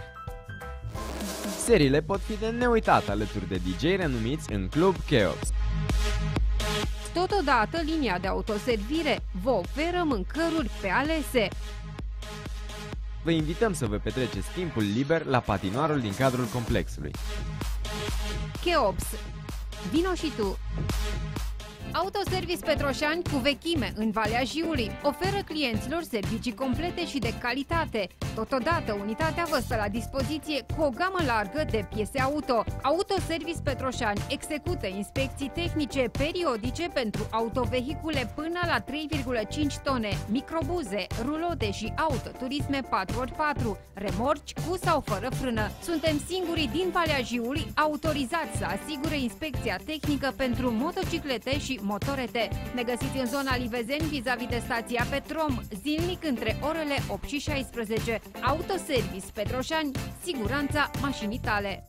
Jiul Exchange SRL, casă de schimb valutar și amanet, vă oferă cel mai bun curs din oraș și cel mai mic comision din Valea Jiului. Comisionul este de doar 0,25%, iar bonus ai 10 zile cu comision 0. Totodată avem servicii Western Union, unde valuta poate fi schimbată rapid și avantajos. Vă așteptăm la oricare dintre punctele noastre de lucru din Lupeni, zona Cinema, Petrila lângă Alazet și în Petroșani lângă Optica, dar și lângă Florăria Camelia. Jiul Exchange SRL, casă de schimb valutar și amanet. Diferența se vede în buzunarul tău. Vrei să dai o notă de eleganță evenimentelor din viața ta? Îți oferim spre închiriere o gamă largă de accesorii pentru nunți și petreceri. Avem accesorii pentru mașini, dar și diverse obiecte pentru colțul foto, cu care poate fi creat un cadru de poveste. Prețuri și detalii despre acestea puteți afla apelând numărul de telefon 0725 347 328. Alege accesoriile noastre și evenimentul tău va deveni unul de neuitat.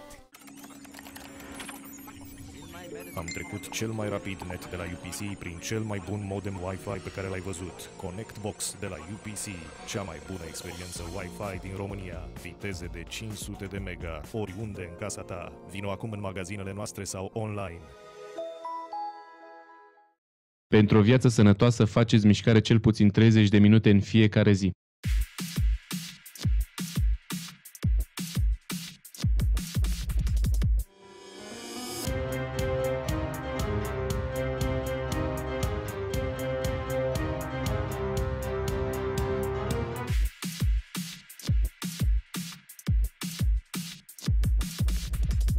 Sunt Luche de la Lupeni și vă invit în fiecare joi, de la orele 18:30, să petrecem împreună în românește cu muzică bună, aici la Capital TV.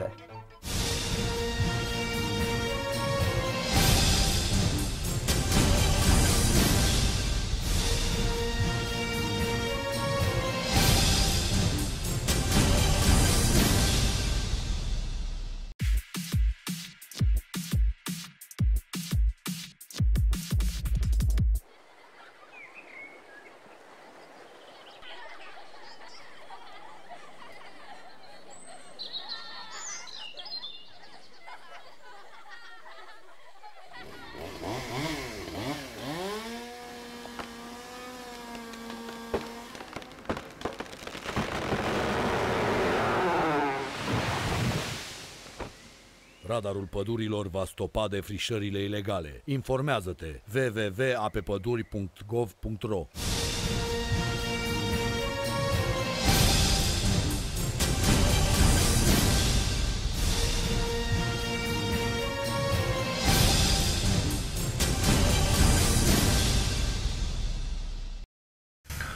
Da, stimați telespectatori, din nou în direct pentru partea a treia emisiunii din această seară, o emisiune foarte densă, cu foarte multe documente, cu foarte multe detalii despre mafia de pe Valea Târnavelor, acolo despre clanul Necșulescu, Claudiu și Liviu, taică-sui Liviu, da? Da.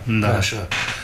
Care, iată, stăpânesc o zonă foarte importantă și a agriculturii din România și a producției de vinuri.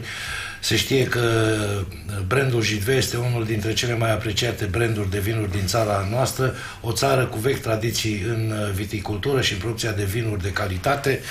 În această a treia parte a emisiunii noastre au venit în platou și le mulțumesc foarte mult pentru prezență doamna Călin Alina Monica, fermier din Valea Lungă. Bună seara! Bine ați venit la noi la Petroșani! Bine v-am găsit și vă mulțumesc pentru invitație. Și domnul Munteanu Daniel, consilier local la Jidvei acolo. Bună seara, mulțumesc frumos pentru că ați venit. Bună seara și bine v-am găsit și mulțumim pentru invitație. Așteptam cu sete de mult. Așa, vreau să vă spun, stimați telespectatori, că invitații din partea a doua, a treia acestei emisiuni au urmărit cu foarte mare atenție tot ce s-a discutat în primele două părți. Sunt la curent cu toate realitățile pe care invitații mei, Moldovan Viorel și Munteanu Ion, împreună cu Radu, le-au prezentat în fața dumneavoastră, stimați telespectatori. Acum dânsii vor să vă spună mult mai multe realități mafiote din zona respectivă și aș începe cu domnul consilier local Munteanu Daniel, care, printre altele, deține și o benzinărie acolo la Jidvei și aș vrea să ne spuneți cum se întâmplă cu să zicem, consumul de carburanți din cadrul primăriei Jidvei și alte realități, cu prăvălia, cu multe alte lucruri. Prima dată, chiar dacă mă repet, vă mai mulțumesc încă o dată că m-ați invitat, pentru că de mult am urmărit și cu cine am vorbit și am luat legătura, nu vreau să vină. Când audeau de zice Jidvei, fugeau oamenii, se întorceau.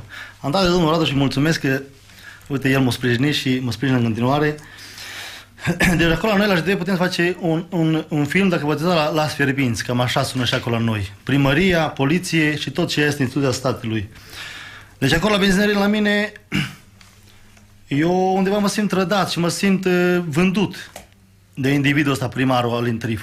Pentru că pentru mine nu a rămas decât un individ. Trădați ar trebui să se simt toată comuna. Da, eu personal zic de mine, pentru că eu am bătut la casele oamenilor și eu nu i-am mințit. Acum îmi dau seama că i-am mințit și am păcălit pe oameni. Când noi punem un primar, eu n-am vrut și n-am luptat în campanie, chiar dacă mi-a fost foarte greu. Sprijinul n-am avut chiar așa pe cum credea domnul primar. Și cum el mă numea pe mine fratele lui.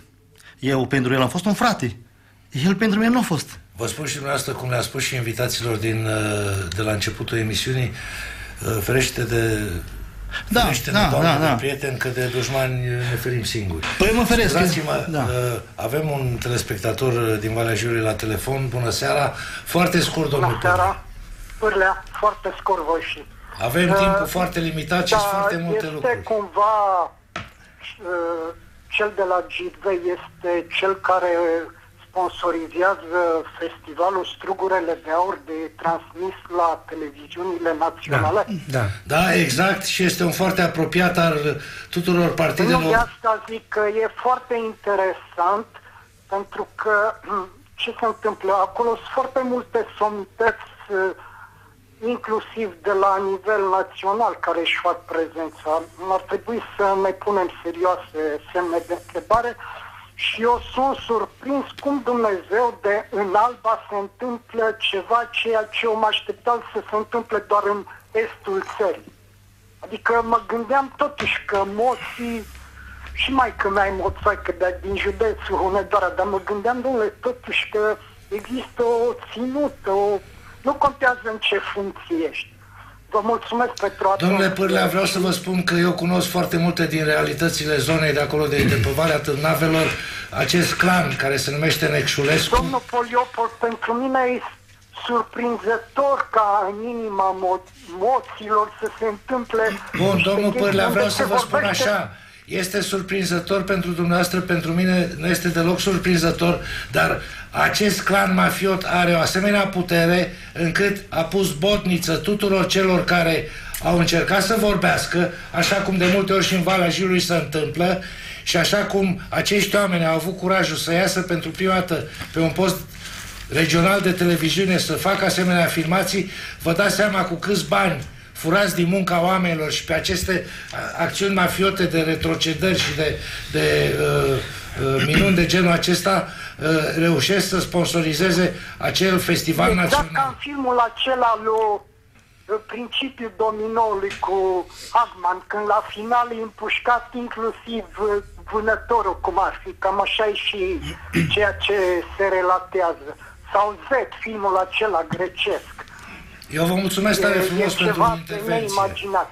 Vă mulțumesc pentru atenție. Da, Radu Ciobotea vrea să comenteze o secundă. Acest festival de care pomenește domnul este exact modalitatea legală ca această mafie să tragă după ei instituțiile și acești oameni cu o anumită notorietate care legitimeze. Exact. Și mai completez eu ceva, dacă îmi dați voie. Acest festival este susținut de Consiliul Județean. Bani de Consiliul Județean îi finanțează Struguri de Aur. Iar și noi putem face un Struguri de Aur sau orice sărbătoare dacă Consiliul Județean ne-l finanțează, nu? Putem să facem și noi. Sărbătoarea fermierilor. Consiliul Județean dă 1 miliard și o facem. Dar și care ar fi motivele pentru care Consiliul Județean să finanțeze o activitate privată? Păi de acolo mănâncă și beau și ei. De la Sece și Dvei. Cum, domnul Dumitrel? Da, domnul Dumitrel acolo merge și mănâncă și bea. De la Sece și Dvei. De aia. Hava, președintele PDL-ului. Tot Alba. Eu am spus așa acolo, am spus așa acolo în domn procuror, când am mers cu cineva, cu niște probe. Cum îl cheamă pe domnul? Cu domnul procuror Cioca. Prima dată am fost la dânsul. Noi am mers cu niște probe, nu cu presupuneri sau cu... Noi am mers cu niște probe și eu am spus, ce-s cu poveștile astea? Am zis, domnule, astea nu sunt povești. Astea sunt reale, domnule. Și dacă mai să controlați, să nu vă prind că spuneți că nu e adevărat. Că tot ce vă spun eu e probat de mine. Da. Și au spus că sunt povești, ce căutăm? Prima dată m-au incriminat pe mine că eu sunt incompatibil că dau motorin la primărie. Domne, așa. Pentru că eu sunt consilier local și n-am putut face un contract cu primăria, să le pun penalități, cum îmi pun și noi și primăria fermierilor că nu plătesc la timp. Eu n-am putut face acest lucru pentru că am fost consilier. Ca să-mi dau demisia din Consiliul Local, să fac contract cu ei, nu puteam pentru că eu am luptat și am vrut să lupt pentru Comuna Jidvei. Și a fost ales de oameni. Că am dat un cuvânt, noi avem un cuvânt încă în Comuna Jidvei, chiar dacă mai sunt mulți sau puțini care... Bun, doamna Alina, care este oful dumneavoastră acolo la Valea Lungă? Eu am cu totul alt of.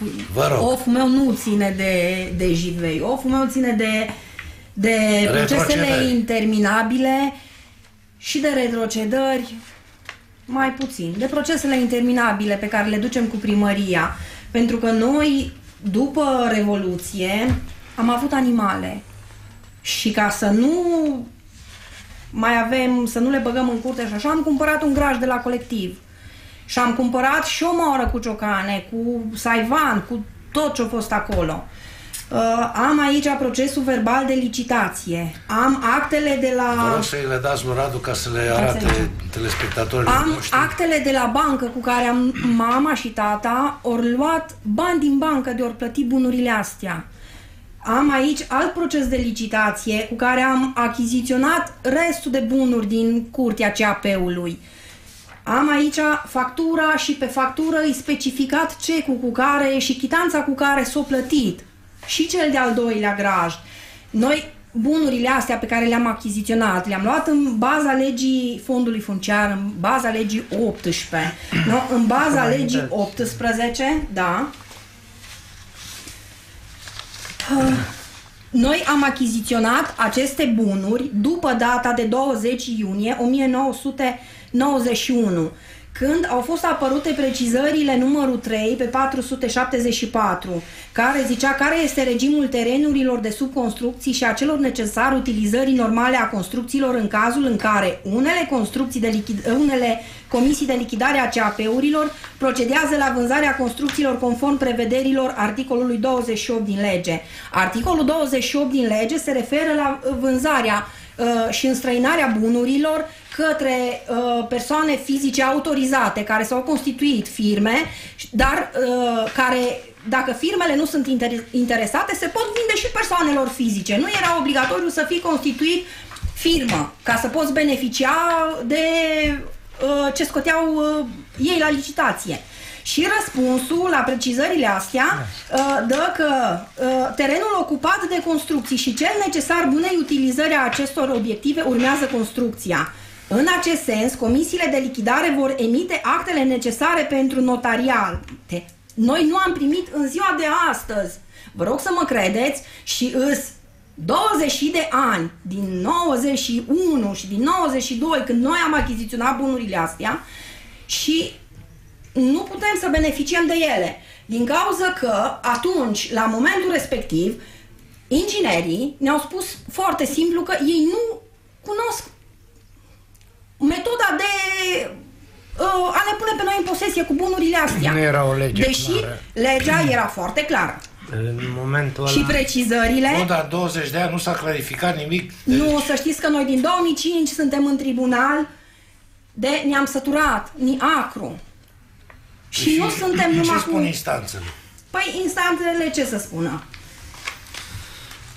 V-aș ruga dacă puteți să intrați pe Portal Just și să vedeți Ciufudean Ioan Vasile și Ciufudean Maria, prin câte procese au fost trecuți și acolo găsiți mai multe. Bun, am înțeles, dar eu vă întreb așa, instanța ce vă spune când se amână câte un termen până la calendele grecești? Problema e că primăria, prin multe alte îmbârligături... Deci și Valea Lungă este o primărie mafiotă, nu?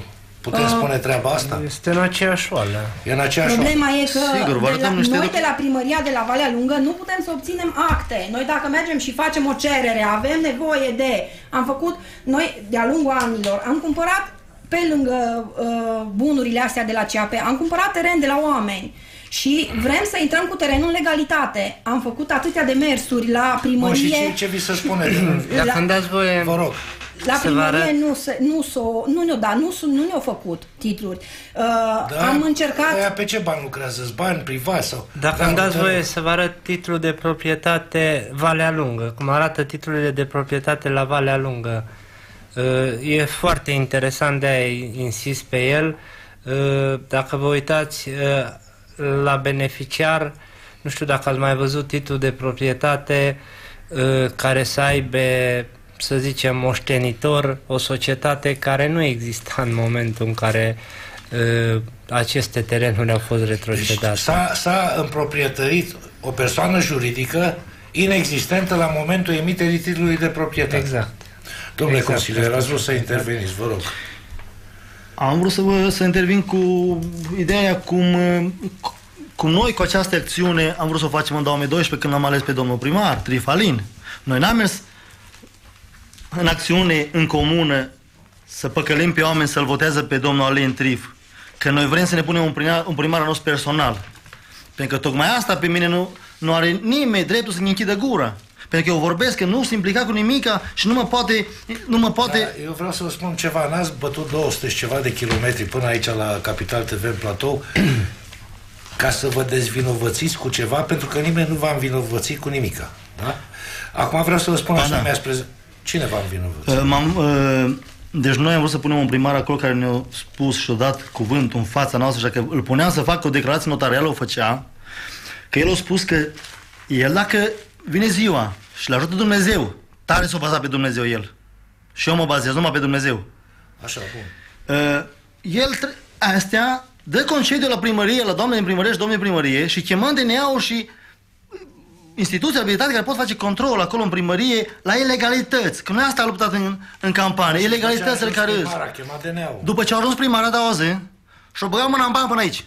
Și nu mai chema DNA-ul și ne-a spus că nu se poate. Ba mai mult, cu mafia de la Jidvei l-au primit în birou, care noi am bătut în campanie. Pe domnul Chircu Ioan, care i-a dat un titlu de proprietate și l-a împroprietărit peste terenurile mele cumpărate pe drept și cu bani munciți cu mâinile mele, că eu sunt un om gospodar și muncitor, nu un host ca ei. Și cine e Chircu acesta? Un fost polițist, șef de pod la Jidvei. Fostul șef de pod al comunei Jidvei. Care el închide bariere și închide drumurile. Chircu ăsta despre care vorbim. Noi am câștigat când am lovit în el. Cum a intrat în posesia unui teren care va aparține? Așa am spus, domnul primar, este un teren aici. Dăm să vedem cine are din primărie, dăm documentul să vedem cine are. Un teren care nu s-a mai lucrat de 15-20 de ani. Nu s-a lucrat, că oamenii nu au mai lucrat, că asta a fost. Eu am venit, l-am curățat 2 ani asta, curăță-l. E a tău. Uite, am pe aici, dar cine are, mi-a dat, am curățat, ca să mă trezesc în 2015, avem un titlu acolo. În 2015, 11... Titluri sunt o grămadă. 16-11. Eu am făcut un titlu și l-au pus în posesie peste terenurile mele cumpărate. Și eu am mers cu oamenii la fața locului, avem și un reportaj cu domnul Radu, cu oamenii, și am spus la oameni, băi, oameni buni, voi i-ați dus pământ și ne-ați arendat. Am și cumpărat și am și arendat. Unde e terenul vostru? Și-o venit omul. Aici, poftim titlul. Aici, poftim titlul. Și acolo am cumpărat. Care domnul primar ne-a spus că, da, ne reglementăm, anulez titlul, nu-i dau nimic, nu-i mai dau nimic, pentru că eu am niște înregistrări cu domnul primar. Că eu cu domnul primar din 2012, când el mă numește pe mine fratele lui, dar fratele lui până când l-a susținut financiar. Când nu l-a mai susținut financiar, nu mai fost frate cu mine. O să gata, nu mai am nevoie de Dani. Dar n-ați înțeles nimic din ce v-am spus eu. Dacă îmi permiteți să concretizez. Am înțeles, nu, concretez după aia. Deci, eu n-am mai avut încredere cu el ce vorbeam ieri. Așa. N-am mai avut încredere. Pentru că ce vorbeam ieri, mâine nu mai era așa. La mine cuvântul e cuvânt, ce spun astăzi și peste un an. Corect. Și peste 10. La el nu e așa. La ce spuneam astăzi, mâine nu mai era așa. Și am zis, te înregistrez. Mă gândeam eu, m-am gândit. Și am avut o idee excelentă. Și l-am înregistrat. Toate convorbirile. Și cu plățile astea care spune el că nu le-au făcut că înainte cu o lună sau două i-am spus, nu poți să faci plata că... Stați așa. Haideți să o luăm de la început, că asta e foarte tare. Bun. Asta e foarte tare. Am înregistrare cu factura asta și am spus, nu poți să faci plata. O zis, aici le-am dat la doamna, eu le fac. Îți pe timp pe persoană fizică. Radu, te rog, explică-le telespectatorilor că asta este... Deci, stați să vă zic până... Stați-mă un pic. Stimați telespectatori, amintiți-vă de situația în care era Aninos acum câțiva ani, când primar acolo era domnul Ilie Bodgros. După ce a venit actualul primar, a descoperit acolo niște hoții incomensurabile din banii publici. S-a făcut denunț penal, primăria a intrat în insolvență, a ieșit din insolvență, parchetul și autoritățile încă n-au dat niciun răspuns în legătură cu ilegalitățile făcute de Ilie Bodgros la Aninoasa. Un caz similar la Jidvei. Vă rog acum. La Jidvei. Edilul Comunei Jidvei, după ce a fost ales, s-a hotărât să-și renoveze casa. Apelează la o firmă care e locală din zonă pentru a-și cumpăra materiale de construcție. Acum știți și dumneavoastră ce înseamnă construcția unor case. Înseamnă foarte multe cheltuieli. Bani pe care probabil din salar te rog frumos să povestesc. Această cheltuială ce a făcut-o el, nu-i numai 180 de milioane, 18.000 de lei. Au fost mult mai multe. Astea au rămas neplătite de domnul primar. Din 2013 vorbim. El a luat mult mai mult, dar a compensat, că asta are el, teoria asta și jocul ăsta lor, al lui toți primarii. Compensează prin materiale de primărie. Și eu în situație. Îți dau o mașină de chetriș, îți dau o mașină de sort, scădem din astea. S-a scăzut din 500 de milioane aproape și a rămas suma asta, care am făcut facturi. El asta e ideea și asta e jocul lui. Îți dăm și ne-o da și nie. M-ați băgat în ceață, să recapitulăm. Și stați un pic, cu facturile astea care trebuie să plătească. Nu, încă nu mergem mai departe. Hai să clarificăm până aici. Da, de clarificat treaba asta. Primarul din Jidvei își renovează casa. Și după aia o strică. O făcut asta cu materialele astea, o făcut casă în 2013, eu am fost acolo, că am fost prieten zis, fratele lui, că eu sunt fratele lui. Dar el nu i-a convenit, nu i-a plăcut, o cheltuit de grămadă de bani. Și au stricat tot și au făcut în 2014 altă casă. Bun. Deci primarul din Jidvei pentru a-și renova această casă, după cum spuneam, avea nevoie de materiale de construcție, pe care le-a achiziționat de la magazinul din zonă respectivă. Suma s-a strâns la 180 de milioane de euro, factură, dacă vedeți cumpărător. Ce-a rămas din compensări. Ce-a rămas din compensări. Vorbim pe ce avem documente, pe restul nu sunt documente. Cumpărător, nu primăria Comunei Jidvei și domnul Trif Alin. Jidvei, primarul Jidveiului, adresa dânsul este cumpărător pe absolut toate aceste facturi, sunt foarte multe. Bun. Tras la răspundere de proprietarii magazinului, de director, care la urma urmei plătește impozite după suma încheiată în ghilimele, care nu a încasat-o de la primărie, îi se promite achitarea datoriilor. Achitarea datoriilor care s-a și făcut în data de 7/12/2015 din bani publici. Deci din banii Comunei Jidvei, din banii primăriei, trezoreria, din banii publici, banii oamenilor, s-a făcut în trezorerie, a emis un ordin de plată înspre societatea, să nu facem reclamă, care s-a încasat în contul firmei în trezorerie. Noi am refuzat să... Deci primăria a plătit din contul ei de trezorerie către trezorerie a firmei furnizoare de material. Exact. Aceste facturi, care facturi au fost emise pe persoana fizică primar. Da. Deci primăria din bani publici a plătit niște materiale achiziționate de persoana fizică primar pentru renovarea casei.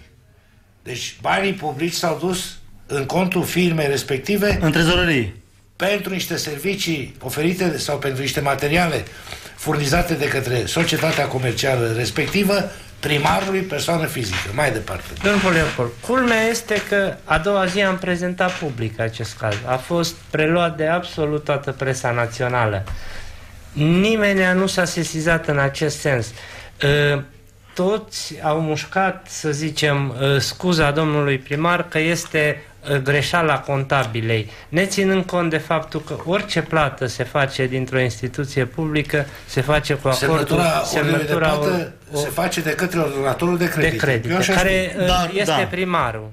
Da, dar eu am aici o înregistrare, precum am spus că l-am înregistrat pe domnul primar, că n-a avut încredere în el ce vorbește. Ia drumul la înregistrare. Am stâns telefonul și să o caut. Dacă știam, nu, are material, domnul Radu și-l dă.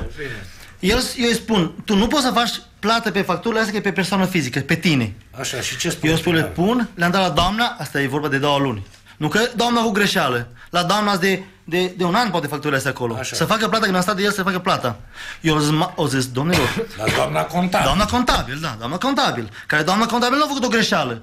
Și eu cred că doamna contabil nu mai a făcut facturi de astea. Nu-i prima, vrem să vedem. Doamna contabil, în opinia dumneavoastră, a răspuns la comenzile primarului și a făcut consilier local. Îți consilier local. Nu am acces. Că și în ședința Consiliului nu avem acces. Pentru că și în ședința Consiliului, dacă eu caz gura și întreb, pentru că în ședința Consiliului, noi suntem acolo aparat de vot. Da. Stați că n-am înțeles. Deci dumneavoastră consilier local, nu avem. Nu ne-l dă. De ce? Am solicitat și nu ne-o dat.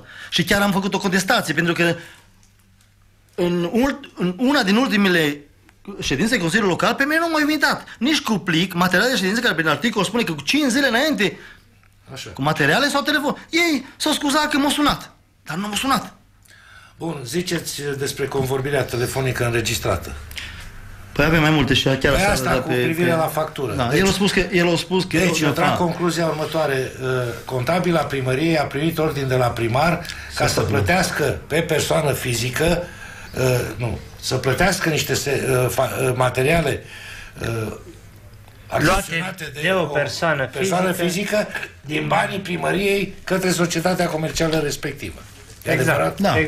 Exact, acest lucru s-a și întâmplat. Eu am fost la doamne la trezorerie. Lucru care s-a întâmplat, banii de la trezoreria, de la contul de trezorerie al primăriei au intrat în contul de trezorerie a societății. Da. Mai departe. De specificat este că doar așa se pot face plăți. Problema e că te strigă la cer că nimeni din Alba nu vine să zică bună ziua, domnul primar, ce ai făcut? Ba mai mult de atâta. Și avem altele, avem niște bilețele aici, care poate domnul Razu, așa, niște bilețele, care e modul de a lucra, el e modul de a lucra, el trimite bilețele. Deci avem și un magazin alimentar. Ascultați aici poveste, doamnelor și domnilor. Sute, numai n-am grijit, mai avem din ele, că Dumnezeu așa o rânduit să mai găsim câteva. Domnule Mircea, fă pe primărie balastru, care domnul Mircea îi spune, bă, eu ce dau, aia fac. Că el îmi pune sfârșit de lună să facă pe ce vrea el, pe ce se poate scădea din primărie. Adică, cu alte cuvinte, magazinul respectiv furnizează produse alimentare la primărie și facturează balastru. Nu, magazinul alimentar, dacă primarul își ia de mâncare, și factura, el facturează detergent. Îi impune primarul. Ca și la mine la benzinărie, că ia țigări și ia cărbuni, eu le-am scris astea, domnul Segiu, de-aia le vă spun. Le-am scris, mai departe în București. Dacă ia țigări, îmi spune, na cardul și recumpărăm prin benzină. Măi, omule, tu benzina după noi o plătești, degeaba recuperăm. Deci el își cumpără țigări și băutură și mâncare de la fast food-ul. Da, de la benzinărie și de la magazin. Și plătește din banii primării. De la magazin se ce Roxana Jidvei Și de la magazin Muntean Ion nu au mai apucat să spună că o cărat fratele lui primarul, părinții lui primarul, cu saci, detergenți și mâncare, prin care omul sărac a făcut o factură de 5.000 și ceva de lei, care nu o plătești. Că el nu poate să plătească așa ceva mâncare. Du-te și fă pe primă, fă detergenți. Adică păi nu putem. Cât detergenți, frate, că spălăm autostradă până în București, o superstradă. Cum să facem? Doamnelor și domnilor, eu știu că sunt foarte multe de povestit. Mai avem 5 minute din această emisiune. Doamnă, ce ne mai puteți spune despre activitățile mafiei din Valea Lungă de la dumneavoastră? Ce pot să vă spun? Relevant, semnificativ. Așa. Am cumpărat mai multe terenuri și curți.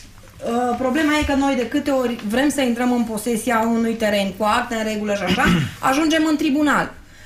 Ajungi în tribunal, să deschide un proces, să scoate un extras de carte funciară de informare în care se notează procesul ca să nu se poată umbla la terenul respectiv. Exact.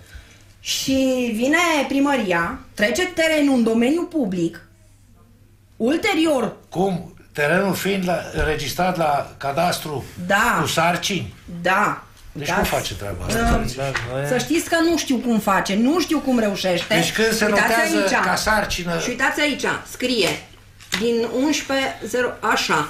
Deci, din data... E trecut în... Din 39 a fost terenul întabulat pe doamna asta. Pentru uzucapiune nu s-a putut până când doamna nu a fost declarată moartă.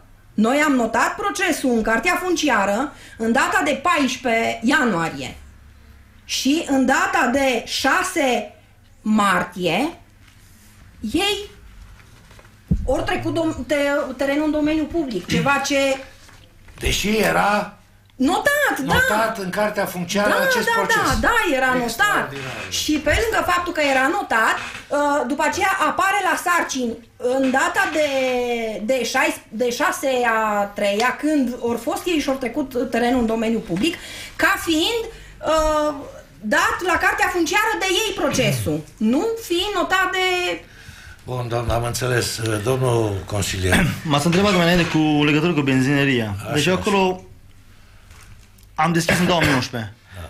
Am distribuit carburanți și spre fostul primar. O venit fostul primar la mine, o alimentat 5.000, 7.000, 8.000, 9.000 maxim. Omul săracul, dacă n-am mers în campanie și ne-a dat cuvântul că mă duc cu domnul Alin Trif la campanie, s-o supărat și nu m-a alimentat. Bun, dar eu nu m-a deranjat.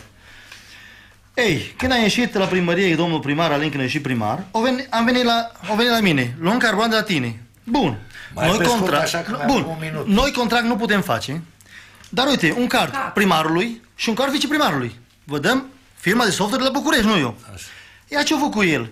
De aici, automat, luna următoare, când o vine el, 23.000, 25.000, carburant, la toată lumea înseamnă nepoată, frate, nevastă. Am înțeles. Radu, o concluzie după seara asta. Concluzia mea este... 10 secunde. Tragică. Asta vreau să reprezint. Deci aici, dacă dați voi aici, e datoria primarului spre mine. Nu mă un pic să vă relatez. Datoria primarului către domnul consilier. Da, din primărie, deci ce s-o cheltuit în campanie, nu mă interesează. Dar domnul primar o venit la mine ca un cerșetor, la ușă. Și până noi am dat 2.000 de lei care gaură în primărie, în caseria doamna Eta, că vine bărbatul lui femeia asta, lui Caserița, și l omoră, și am dat 2.000 de lei. Nu s-a dus de la mine de la ușă, n-am putut mai mult. Dar vin aici când dă. Stați un pic, domnul Sergiu, mai discutăm și altă seară. Aici îmi trimite o mașină de piatră îmi trimite. Minus. Păi uitați-vă bine, dați o cameră. De să vadă. Așa. Deja pentru mine acest individ e un cerșetor, nu e un om. Nu fratele meu. Acest primarul din Valea Lungă, nu fac decât altceva cu doamna de la... Nu fac decât altceva decât să profite de naivitatea doamna de la București. Deci acești oameni sunt naivi. Mai veniți odată. Venim, cu drag. Vineri seara de la București. Nu fac decât să profite. Mai veniți odată. Venim și aici cu drag, în toată ziua, cu drag. Avem multe de spus. Când m-a spus de la serviciu. Sunt uimită de faptul că, uite, s-a putut întocmi titlul de proprietate unei persoane și pentru 15 ani și noi care avem mai mult teren și ne zbatem de o grămadă de timp ca să intrăm în posesia actelor și la primărie și la prefectură, peste tot locul nu reușim. Îmi pare rău, știam că lucrurile se vor întâmpla așa la sfârșitul emisiunii. Stimați telespectatori, sunt foarte multe de spus. E vorba de 25 de ani de Românie, așa cum am descris-o în această seară, și acolo în județul Alba, și în Valea Jiului și peste tot. Promit că în cel mai scurt timp în această formație veți fi prezenți din nou la Capital TV pentru a continua dezvăluirile. Instituțiile statului, poate auziți careva dintre dumneavoastră și veți merge și pe la Jivei și pe la Valea Lungă să vedeți cum stau lucrurile acolo. Eu vă doresc tuturor o seară bună, încă o dată vă mulțumesc pentru prezență. Ne vedem mâine seară începând cu ora 20:30. La revedere! Mulțumim!